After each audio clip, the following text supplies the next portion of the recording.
মাসিক বা হায়েজ চলা অবস্থায় কুরবানির গোশত রান্না করা যাবে কিনা, এতে কি অমঙ্গল হয়? কুরবানির পশুর ভুঁড়ি খাওয়া জায়েজ কিনা, এটাও কি কুরবানির পশুর চামড়া খাওয়ার মতো হারাম? কুরবানি করার আগে নখ চুল কেটে ফেললে কি কুরবানি হবে না? পাঠি ছাগল বা মেয়ে ছাগল দিয়ে কুরবানি করা যাবে কিনা? কুরবানির গোশত হিন্দু বা অমুসলিমদেরকে দেয়া যাবে কিনা?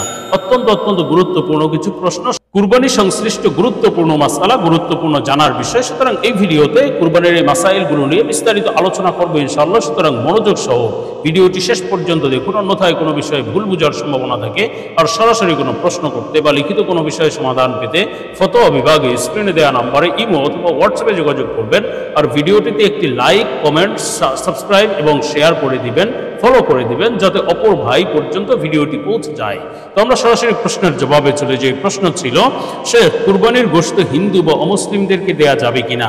দেখুন, প্রাথমিক অবস্থায় কুরবানির গোশত মূলত নিজের আত্মীয় স্বজন, পাড়া প্রতিবেশী এবং অসহায় দরিদ্র যারা আছে, বিশেষভাবে মুসলমানদের মধ্যেই বন্টন করার মাসালা, বা মুসলমানদের মধ্যেই মুসলমান অসহায় দরিদ্রদেরকে দেওয়ারই মাসালা।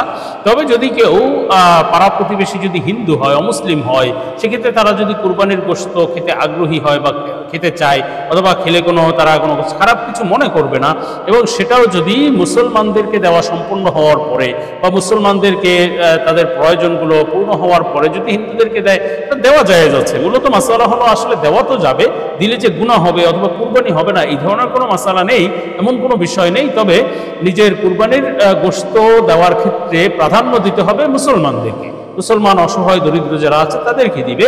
তবে তাদের সাথে সাথে হিন্দু পাড়া প্রতিবেশী বা মুসলিম কেউ থাকলে তাদেরকেও দেয়া যেতে পারে, এতে কোনো গুনাহ নেই। তো আমরা পরবর্তী প্রশ্নের জবাবে চলে যাই। প্রশ্ন ছিল, পাঠি ছাগল দিয়ে কুরবানি করা যাবে কিনা?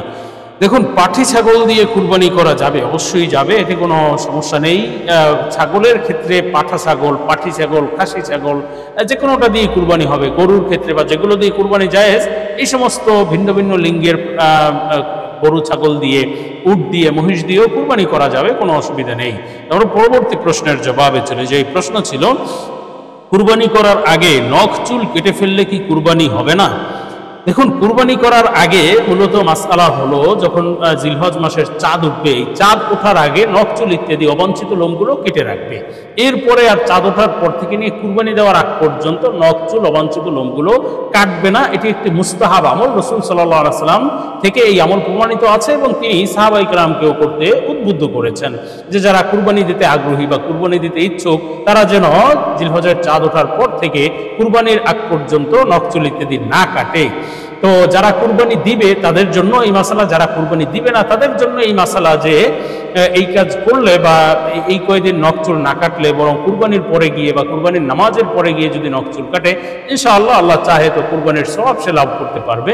তবে এর মানে এই নয় যে নখ চুল যদি কুরবানির আগে কেটে ফেলে, অথবা এই 10 দিনের মধ্যে যদি নখ চুল কাটে, তাহলে যে তার কুরবানি হবে না, এই ধরনের কোনো বিষয় নেই। এটা একটি মুস্তাহাব আমল, করলে সওয়াব আছে, না করলে কোনো গুনাহ নেই, তার কুরবানি হবে না, এমন কোনো বিষয় নেই। আমরা পরবর্তী প্রশ্নের জবাবে চলে যাই। প্রশ্ন ছিল, কুরবানির পশুর ভুঁড়ি খাওয়া জায়েজ কিনা, এটা কি হারাম চামড়া খাওয়ার মতো? দেখুন, কুরবানির পশুর চামড়া খাওয়া যে হারাম, এটা আপনাকে কে বলে? কুরবানির পশুর চামড়া খাওয়া তো সম্পূর্ণ জায়েজ আছে। এখন আমাদের সমাজে বা যারা কুরবানি দেয় তারা হয়তো জানে না, বুঝে না, অনেক সময় দেখা যায় চামড়ার স্বাদ কিন্তু খারাপ না। তো সেক্ষেত্রে অনেকে না জানার কারণে সেই চামড়া খায় না, সেই চামড়া হয়তো দিয়ে দেয়, সেটাও ভালো কাজ। মাদ্রাসায় দিয়ে দিল, লিল্লাহ বোর্ডিংয়ে দিয়ে দিল, গরিব অসহায়দেরকে দিয়ে দিল, এটা জায়েজ আছে, সমস্যা নেই। আবার চামড়া খাওয়াও জায়েজ আছে, অথবা চামড়াকে বিভিন্ন কাজে লাগানো যায়, সে কাজগুলোও করা জায়েজ আছে। যেমন চামড়ার মাধ্যমে বিভিন্ন পাত্র বানানো যায়, চামড়ার মাধ্যমে জায়নামাজ বানানো যায়, বিভিন্ন কাজ করা যায়, এটাও জায়েজ আছে। তো আপনি চামড়া খেলে তো কোনো অসুবিধা নেই, এটা তো হারাম না। আর আপনি এটার সাথে মিলিয়ে বলেছেন যে কুরবানির ভুঁড়ি খাওয়া জায়েজ কিনা। এবং কুরবানির চামড়া যেমন খাওয়া জায়েজ, ভুঁড়িও খাওয়া জায়েজ, আর ভুঁড়ি তো সুস্বাদু।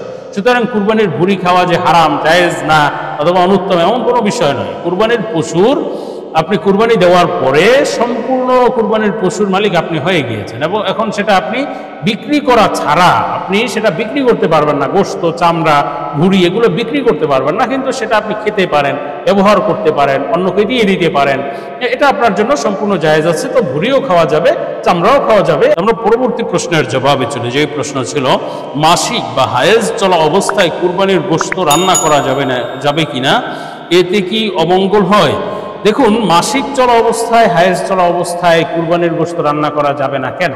কুরবানির গোশত, কুরবানির মাসআলা, কুরবানির আমলটা হলো মূলত জবাই শেষ হয়ে গেল, তো কুরবানি সম্পন্ন হয়ে গেল। এখন সেই গোশত আপনি কে রান্না করলো অথবা কিভাবে রান্না করলো, আপনি গোশত কাকে দিলেন, এইটা মূলত মুখ্য বিষয় নয়। আপনি একজন হায়েজ চলা অবস্থায় বা পিরিয়ড চলা অবস্থায় মহিলারা যে কুরবানির গোশত রান্না করতে পারবে না, এই ধরনের কোনো বিষয় নেই। এতে কোনো অমঙ্গলেরও বিষয় নেই, হারাম কোনো বিষয় নেই, এটা সম্পূর্ণ জায়েজ আছে।